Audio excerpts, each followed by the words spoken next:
সামনে সরে দিন ওকে, বাচ্চাগুলো সরে। এই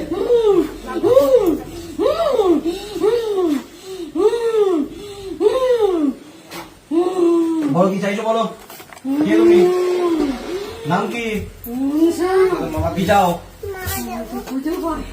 কি অসুবিধা আছে তোমার? বলতে আমার ওখানে পুজো কে করতে দিচ্ছে না? ওখানে কালপুরুষ আছে বেটা। তোমাকে পুজো করতে বাধা কে দিচ্ছে? কালপুরুষে। কালপুরুষে পুজো কে করে? ওখানে কালপুরুষ এলো কোথা থেকে? তেঁতুল গাছে আছে। তেঁতুল গাছে আছে? আর তোমার থান কোথায় আছে? ওর পাশেই আছে। তুমি ওখানে বাধা কে দিচ্ছে? কালপুরুষে বাধা দিচ্ছে? কি চাও তুমি? ওকে এখন যখন তাড়ানো হোক। আমি এখান থেকে তোমাকে একটা ধুনো দেবো, সেই ধুনো ওখানে জ্বালাতে হবে। সেই ধুনো ওখানে জ্বালালে সেই কালপুরুষ তোমার কোনো পুজোতে বাধা সৃষ্টি করবে না। এখান থেকে সেই ধুনো নিয়ে যাবে। এখান থেকে ধুনো যদি দেই, সেই ধুনো যদি ওখানে জ্বালানো হয়, তুমি জাগ্রত হবে। তুমি জাগ্রত হয়ে সেই কালপুরুষকে বাধা দেবে, যাতে তোমার কাছে না আসে। দেবে তো? এখান থেকে সেই ধুনো পাঠাবো আমি। হ্যাঁ, ভক্তর কাছে থাকবো।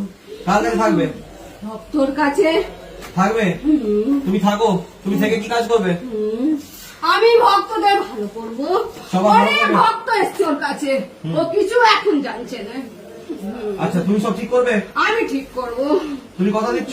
আমি কথা দিচ্ছি। আচ্ছা, ওখানে কালপুরুষ আসতে পারবে না, তার জন্য এখান থেকে একটা ধুনো করে পাঠাবো। সেই ধুনোটা ওখানে শনিবার মঙ্গলবার প্রতি 2 দিন জ্বালাতে হবে। শনিবার মঙ্গলবার তোমার থানে ধুনো জ্বলবে। তুমি রাজি আছো? তুমি অনুমতি দিচ্ছ? এখান থেকে সেই ধুনো করে দেবো। সেই ধুনো তোমার ভক্তকে দিয়ে করা করাবে। ঠিক আছে?